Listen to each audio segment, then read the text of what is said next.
Hey guys, how you doing? This is jpsarrireviews coming to you once again with another episode of Age of Heroes, my podcast. Welcome to the podcast. And I want to, first of all, I want to, want to say to all the people that live in the coastal states and the Atlantic and the Southeast. If you live in Florida, Georgia, South Carolina, North Carolina, I wish you the best. My prayers are with you. I live in coastal South Carolina. We are in the middle of mandatory evacuation, so a lot of people are moving out. I'm still home, but probably waiting to see what happens if I have to evacuate. Normally it's something that we do every year here, so it's not something that is new for us. We get a lot of storms, a lot of hurricanes in the hurricane season. So, you prepare for all that kind of stuff. So I might just have to evacuate. So a lot of the content that is going to be presented this week is going to be pre-recorded. That includes this podcast, but also the podcast on Thursday is going to be pre-recorded. And perhaps some other videos throughout the week. So I might not have as much content as I normally do. But I want to say thank you to those. And, my prayers are with everyone. Be safe, do the right thing, just follow the instructions, stay in tune with the newscast, but also with the information of your county and the state and all that. So I'm sure that a lot of people make preparations for that. But today I want to talk about something that it really, I wanted to talk throughout the weekend, and definitely is extremely interesting. And in this regards, you can see on the title, and probably you can see on the pictures on the thumbnail, definitely something that is really caught my eye. And in regards to not only about the Joker movie that has been got a lot of praise in France, the festival. A lot of people praise him very much, and there's a lot of critics that have praised him really high, which is good. But also some things that really sparked that conversation within me that I feel that is necessary to have. When I feel that sometimes darkness becomes light or light becomes darkness. And I feel that there are times where you feel that what was used to be good now it's no longer good. And what we consider bad or bad behavior or bad actions become the standard that people praise. Now, what I want to say with this is this. I'm probably going to, I'm too thoughtful about it. Maybe I'm breaking down things too much. I like anything that has to do with Batman. I like anything that has to do with the comics. I read a lot of comics, all sort of comics from the more lighthearted type to the more dark type. I read everything. I don't really have a problem reading on a story. My preference is always with superhero stories, but it doesn't mean that it's the only thing I read. I'll also read a lot of sci-fi stuff, anything. Normally, I don't have a preference. I don't really like too much horror comics. That's something that I've never been too much into. It's not my type of thing. But I read it. I almost write everything, read everything. And I like comics, it's something that I enjoy. Now, there are comics that I prefer over others, and there's stories that, in my opinion, are better written, produced. But to me, comics it's only about storytelling. It's all about really creating a story that is compelling, but also it's about lessons. I think comics have always been a story about lessons. I think all entertainment should be about lessons. It should be about teaching something, giving some understanding. I think that when mankind started, at the beginning of mankind, the storytelling was a way to pass that information to the next generation. So they created stories, and all those stories, they came with a teaching, in regards to behavior, in regards to how to live a good life, in regards to the result of bad actions. And that has been an oral tradition that were passed from generation to generation. And storytelling is all about that. It's teaching something, also entertaining people, but ultimately it's about teaching valuable lessons. But there are also a great emphasis, particularly in modern times, for stories that are a bit, darker in tone, that go nowhere. And when that happens, I feel that we get robbed, or in this case, the audience gets robbed of an important moment. I think that everything in life is about learning. In my opinion, it's always been the case. Learning something. Entertainment has to be about learning. You learn something. Even when you play video games, you have to learn a video game. It's about practicing. When you play, like if you follow my channel this week, I've been doing a lot of I was doing a lot of Rainbow Six Siege that I had never really done in the past, and a lot of people were helping me. A lot of kids were helping me. These are kids, but they were helping me and they were teaching me something, and I was learning with them. I was learning how do they play, the best way to approach certain things. So you're learning, you're being entertained by it, but at the same time you're learning. And every game is like that. You play something, you get better at it as much you try, and I think that games should be like that. It's about teaching us something and valuable lessons. In the end, we get entertained, at the same time we learn something. And I believe that movies, comics, and all of that should be about entertaining, but also, very importantly, about teaching valuable lessons.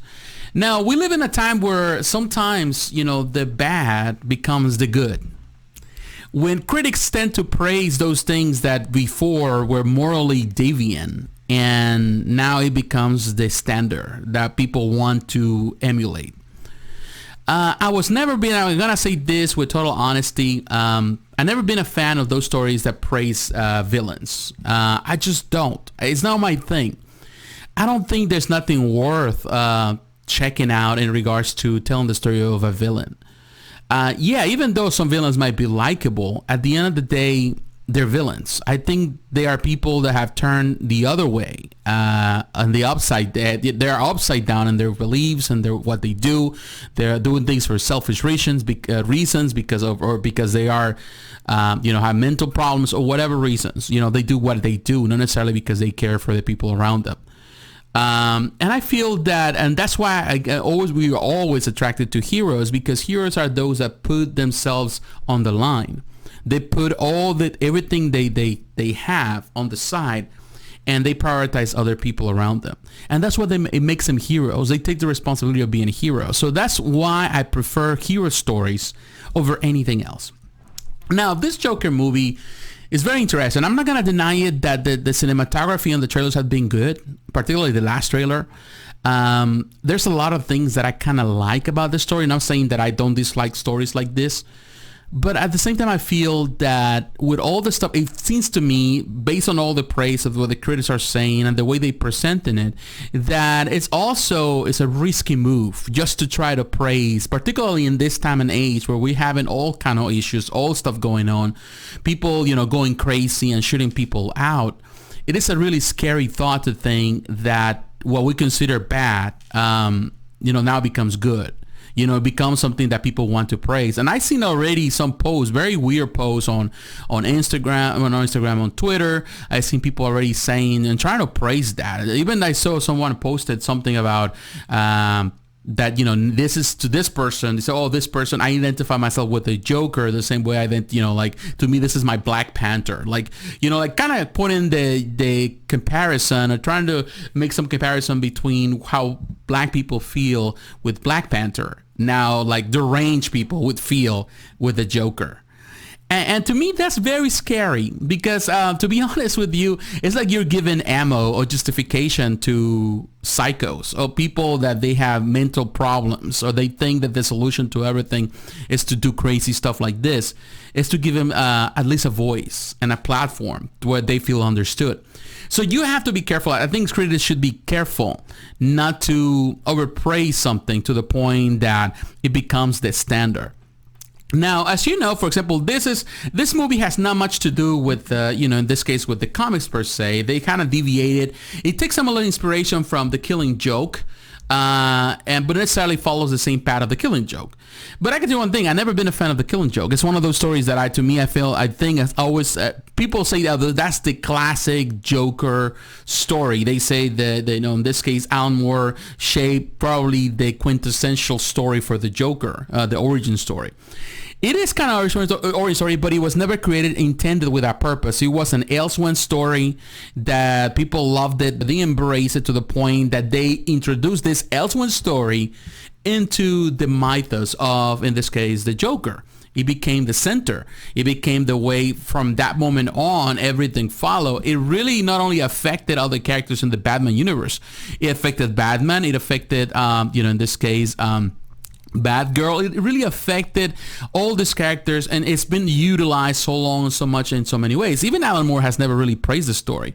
He deconstructed the story and left it kind of wide open. The Killing Joke leaves kind of wide open for it's wide open for interpretation. You can think that the Batman killed the Joker, or he just laughed with him, or things like that.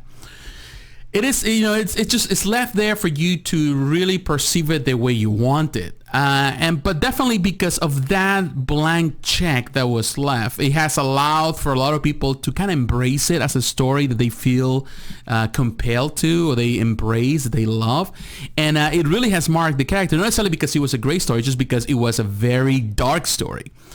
And, a lot of people say, well, DC has to be dark because this is that. And to be honest with you, DC was never dark until, probably a bit in the 70s started exploring some dark, motives. And then, of course, the 80s, it became, strong with some of those kind of like singular stories and those particular series with Frank Miller and, of course, Alan Moore. So, you start seeing that, even Grant Morrison. So you're seeing all these changes that really had affected the way Batman is perceived by society. And even today, people loved it. Now, I'm a big fan of the Batman films, particularly the Nolan trilogy. I love the Nolan trilogy. I think it's the perfect Batman story all around. Now, my favorites on this trilogy are Batman Begins. I love Batman Begins. It definitely did a fantastic job introducing the character. And I love The Dark Knight Rises because to me it's the perfect ending to the whole trilogy. It was managed good, and it was managed, actually not good, it was managed well. It really showcases who Batman is.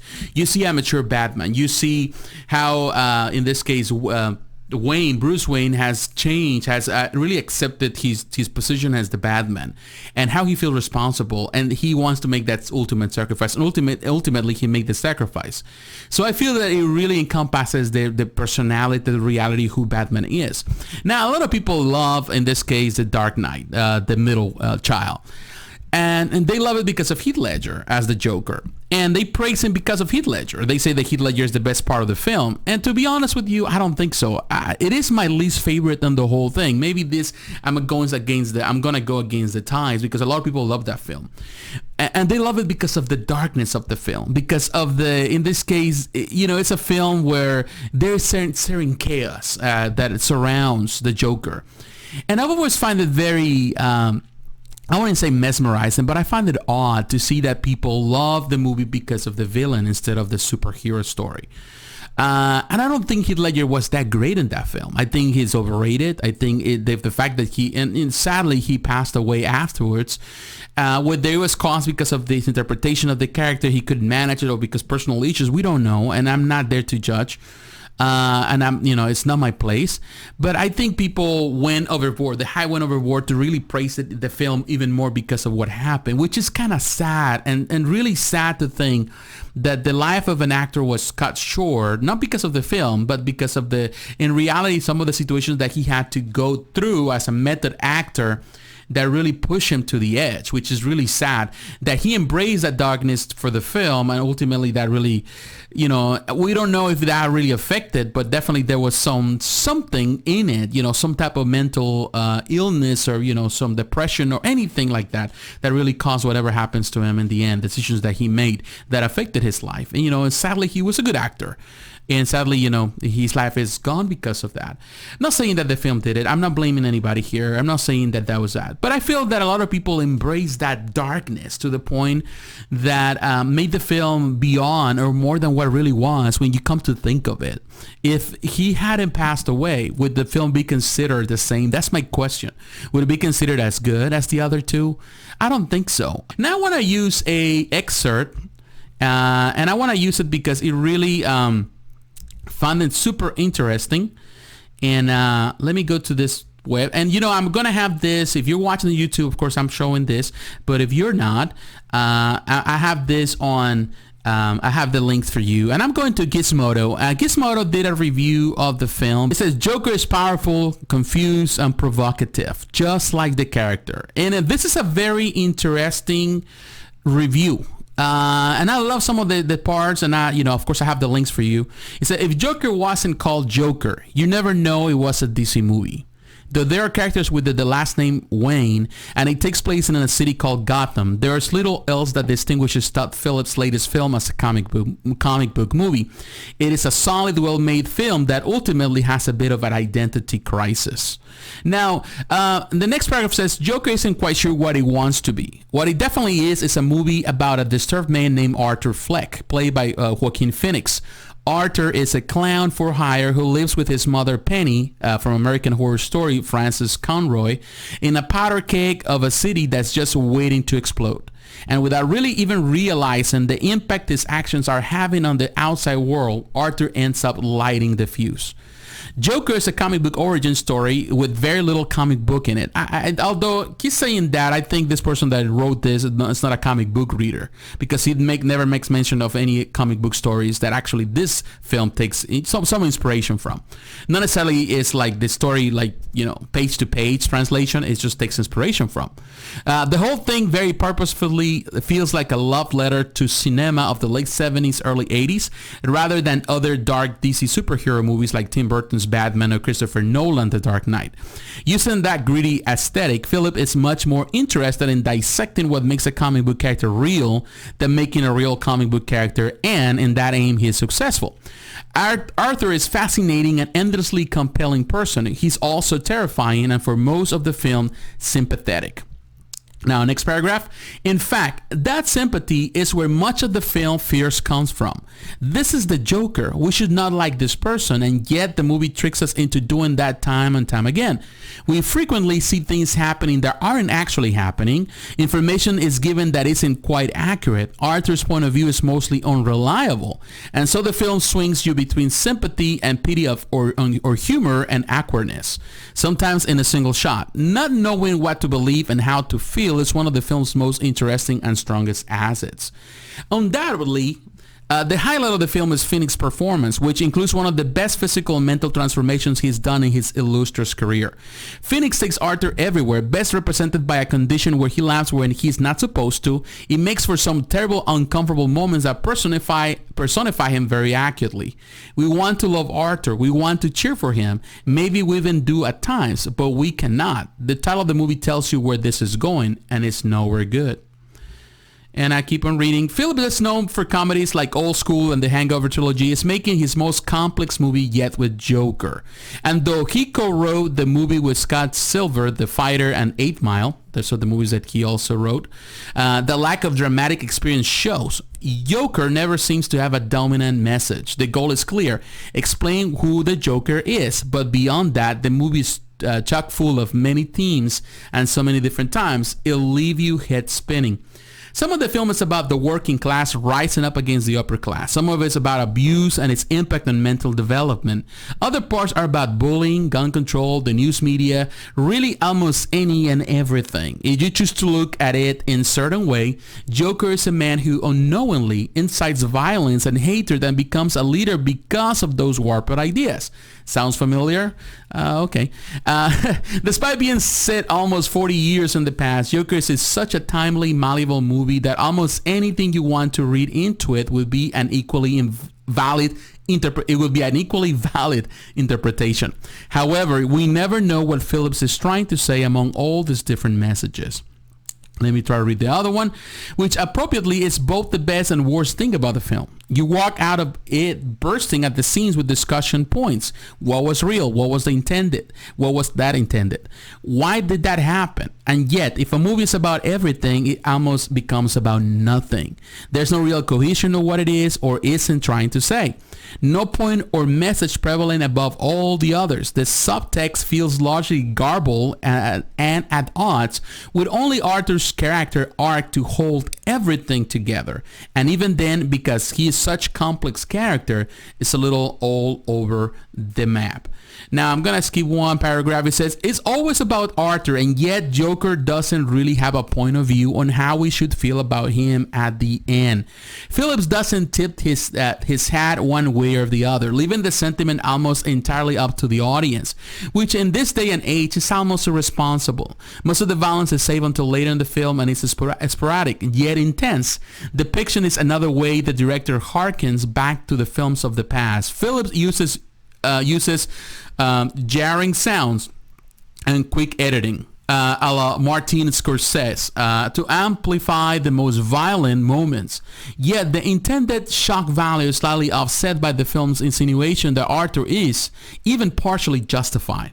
Other characters are threatening him. They are bullying him. What choice does he have but to retaliate with a vengeance? And I'm going to leave it like that. There's a lot of great things about this film. That's according to them. I haven't watched it yet. I'm going to review it when it comes out. I'm going to share my personal view when I watch it, whether I like it or not. But it really presents some points that are very interesting. I understand that people are jaded nowadays for political messages in films. I think people are jaded because they feel that they're constantly pander. There's a lot of pandering happening in films, particularly from Hollywood, where you feel that you just want to just get out of that. You want at least not to think about those things. And I feel that a movie can be good, have a message without being, without pandering to the audience. And I feel that the opportunity was here to present that. Now, of course, the Joker is not the cause of what's happening in our country with, mass shootings and stuff like that, or the strong violence that we're dealing with right now. But at the same time, the studios have to be careful of the stories that they tell, because we live in a time and age where you have to be very cautious not to really praise one side or praise the other. Part of me likes the fact that it leaves things open for discussion. It's not there to tell people you should believe this or you should believe that. It leaves ample room for interpretation. There's, a lot of ways where you can see this from that perspective. But it's saying that it talks about a lot of issues, but nothing at all in the end. It talks about issues in regards to gun control, in regards to violence, mental illness, bullying, and all of that, put it all together. But it doesn't side with anybody or anything. And at the same time, you want to train people, but you want to also be careful that the message that comes across is not the wrong message. Particularly with the young audience, the impressionable audience that is going to watch this film regardless. And a lot of people, particularly nowadays, a lot of people that have real problems, that they're planning, to do mass shootings and stuff like that. It's like you give them permission. A movie like this can become permission for them to feel like, oh, if this person, if he does it, and creates that and change the way the world is, you give him permission to people to do whatever, and it's not just one race, because it can go either way. Anybody can apply this to themselves. So you have to be very careful. And this is the important part of, I would say, of being cautious of the messages that we are presenting in Hollywood. Although Hollywood never really cares much about it, because they can say, like, you can see what happens, they can say whatever is politically correct now, they're going to approach it, they're going to say, they're going to praise it, they're going to just up in arms and say all the things about gun violence and all that stuff. But then when it comes about situations like this, they praise this type of movies where actually gun violence is technically, or the violence is kind of, they love it and they praise it. So in other words, they are, wishy-washy, they're this one way and they're the other way. They're never... they're not the type of people that they stay in one lane. You have to stay in your lane. That's the way I see it. And that's why I've always have a problem with this type of films. I don't consider this films better than this case, the MCU. People say, well, this is going to be better than the MCU. Not to me. It's not, because to me, the MCU is the message of heroes, people that rise to the occasion. It is a different type of film, and I definitely want to watch, and I'm going to watch, and I'm going to review it. But to think that this is going to be better because he has a message or has a lack of message doesn't mean that it's going to be better. I just feel that it's just putting in a pedestal the idea that villains also are important in our society. Like, okay, if we need heroes, then we need villains. So if you are praising the villains, then what is the problem that you have with the president of the United States, dude? I'm just saying. I'm not even a supporter of the president, but I'm saying if you don't like this type of behavior, why you support it on movies? If you always criticizing the behavior of the president or the behavior of this other person, why is it that you have no problem with it when you're watching films? That's just my opinion. I'm just saying. What I'm trying to say with this one, I know that we went into many different routes, and to be honest with you, I was breaking my head throughout the weekend thinking, how am I going to approach this? How can I share this? I just feel, and I just come into the conclusion of this video and this podcast, is that we are so complex as people. In one way, in one side, we are pro some things. But on the other side, we do the things that go against those beliefs. We are like that. And we have to be careful not to be that type of, become hypocrites. That would be the better word to explain that. I do it in my life as a Christian. I have to live a Christian life, not only because I'm a Christian, just because I believe in love, I believe in kindness, I believe in forgiveness, I believe in grace. But at the same time, I have to share that. Because how can I say that I love God? That's what the Bible says. And I don't love my neighbors. I don't love the foreigners. I don't love the people that are beneath me, the people from a different race. Then I'm a hypocrite because I'm not representing what God says in the Word. I don't live in the Word. And at the same time happens with this. How can I say, I'm against violence? I'm against, gun control. I'm against, I'm in favor of gun control. I'm against people holding guns. I'm against people in violence and all that. But all of a sudden, I'm praising this type of films, like that promote violence in one way. They put the villains as the heroes of the story.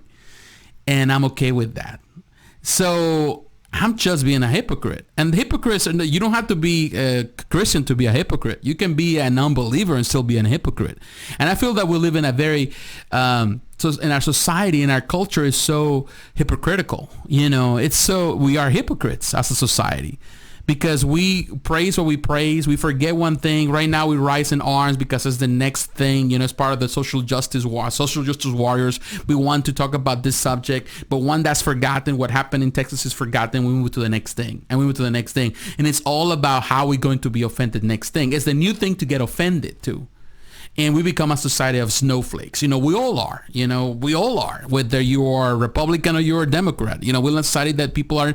The people that criticize other people, like I always see even on Facebook, people say, well, I don't like these people, this young generation. Millennials are this, millennials are that, millennials are that. And they're always talking bad about the millennials. And in my mind, I'm thinking, you're doing the same thing. You're complaining about millennials. You talk about they complain too much, but you complain about them. So ultimately, they're a reflection of who you are because they are they're the generation that we raise. They follow us. So we're not any different than them, and they're not any different than us. We're just the same. So all those things we have to consider. Now, I'm not saying do not support the film. I'm not saying don't watch the film. Now, my only question is, you have to put everything into perspective. I want to watch the film. I really do. I really want to watch an origin story for the Joker. And this is what it is. Although it's not really much connection with that. Which is sad because definitely DC didn't really care much about creating a universe like the MCU. But I want to watch it. And I'm going to watch it. But I'm never going to, even though I want to watch it, this movie is never going to be, in my opinion, even if it's a good film, it's never going to surpass any other that I consider in the superhero genre. Because ultimately, this is part of the superhero genre. And it's not going to be better. It's just going to be entertaining, but not better. But I want the stories also to reflect that. And I think that's a lesson that needs to be learned. If a film doesn't have a message and if it's too broad and too open and too open for interpretation, then it means nothing. In my opinion, it means nothing. And that's what I like about the MCU. You can say all you want about the MCU. People say, the MCU is this, people this and that. But there's always a message in each film. And then that's what I love about it. That's what I like about the last one. In this case, the Endgame, Avengers Endgame. To me, that was a powerful message to see that ultimately Tony made a sacrifice, the ultimate sacrifice. And that's what I like about the Dark Knight Rises, because ultimately Batman makes a sacrifice. They make the last call in their lives to do what's right. And that's what I want to hear. And in this moment where what's happening, it's important that at least the filmmakers and the studios are careful not to send the wrong message, particularly to the young generation, that it's okay to be deranged. It's okay to let go everything. It's okay not to really look for help. Yes, it's going to criticize some of the aspects of the health system that we have, and mental health and the way we perceive it. And that's important to point those out. But it's important that a film is, straight to the point to go into that message. Now, I haven't watched the film, so I cannot really tell. But according to some of the reviewers and according to some of the stuff that I've seen so far, I noticed that there's a pattern. And now, of course, I'm going to be prepared for that pattern. Hopefully, it's not like that. And hopefully, I can, share the same as everyone else that the movie's good. But it doesn't matter if it has good images. It doesn't matter if the cinematography is perfect. It doesn't matter if the acting is good. It doesn't matter if all of that is good. Ultimately, ultimately there's no message in between. There's just empty. It's an empty shell. You know, it might be a beautiful shell, but it's an empty shell. And that's something that I think movies should have. They should have meat and potatoes with that. You know, it's not about just how they look. It's about if they have the proper nutrition, mental and emotional for the, you know, in this case, the viewers, for the audience. But that's just my opinion. What is yours? I would like to hear it. So once again, I want to say thank you for listening. Thank you for watching. Again, we're in this week because of the hurricane. We might not be available, but we're going to continue on. We're going to have some pre-recorded podcasts for Thursday. But, you know, stay tuned. So once again, my friends, God bless. Take care. And if you have to evacuate because of the hurricane, be safe. I'll talk to you again. Bye-bye.